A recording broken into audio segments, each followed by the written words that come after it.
Have you ever woken up in the middle of the night, unable to move, with a crushing weight on your chest? Maybe you've even felt like there's a sinister presence in the room, watching you. Sounds like a horror movie, right? But for millions of people, this is a terrifying reality.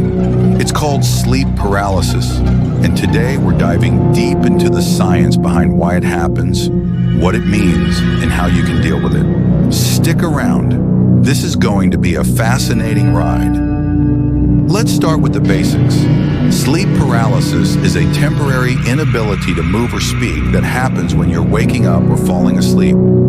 It usually lasts a few seconds to a couple of minutes, but in the moment, it can feel like an eternity. So why does this happen? It all comes down to your sleep cycle. When you sleep, your brain goes through different stages, including REM, rapid eye movement, sleep. This is the stage where most dreaming occurs. To prevent you from acting out your dreams, your brain temporarily paralyzes your muscles, a state called REM, atonia. But sometimes your brain wakes up before your body does. You're conscious, but your muscles are still asleep. That's sleep paralysis in a nutshell. Now, here's where it gets even creepier. Many people who experience sleep paralysis also report vivid hallucinations. They might see shadowy figures, hear strange noises, or even feel like someone or something is sitting on their chest. These hallucinations aren't just random. They're often linked to the part of your brain called the amygdala, which processes fear. When you're in sleep paralysis, your amygdala is hyperactive, making you feel like you're in danger. For example, one common hallucination is the old hag phenomenon, where people feel like an old woman is sitting on their chest. This has been reported across cultures for centuries, and it's likely tied to our brain's instinct to detect threats, even when there aren't any. Sleep paralysis can happen to anyone, but some people are more prone to it than others.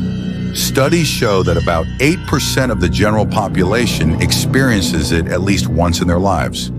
However, certain groups are more likely to have it, including people with irregular sleep schedules, like shift workers or students pulling all-nighters. Those with sleep disorders, such as narcolepsy. Individuals dealing with high levels of stress or anxiety. Interestingly, sleep paralysis is also more common in people who sleep on their backs. So if you're prone to it, try switching up your sleeping position. Now, let's talk about what you can do to prevent or manage sleep paralysis. While it's not harmful, it can be incredibly unsettling. Here are some strategies. 1. Improve your sleep hygiene.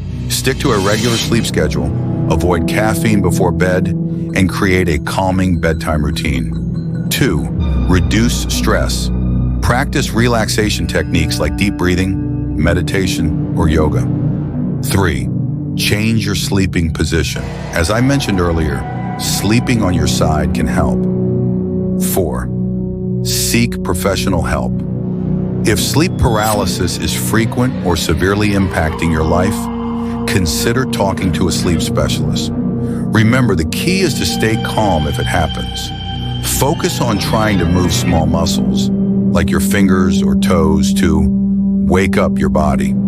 Sleep paralysis isn't just a modern phenomenon. Throughout history, people have tried to explain it in different ways.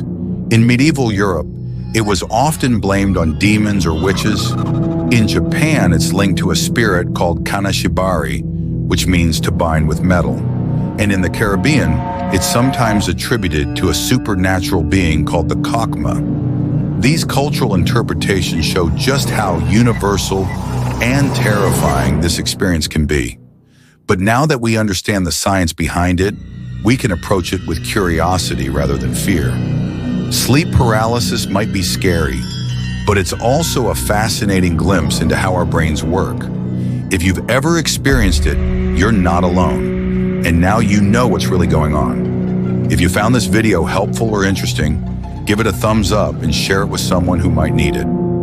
Don't forget to hit that subscribe button and ring the bell so you never miss out on our deep dives into the mysteries of the human mind.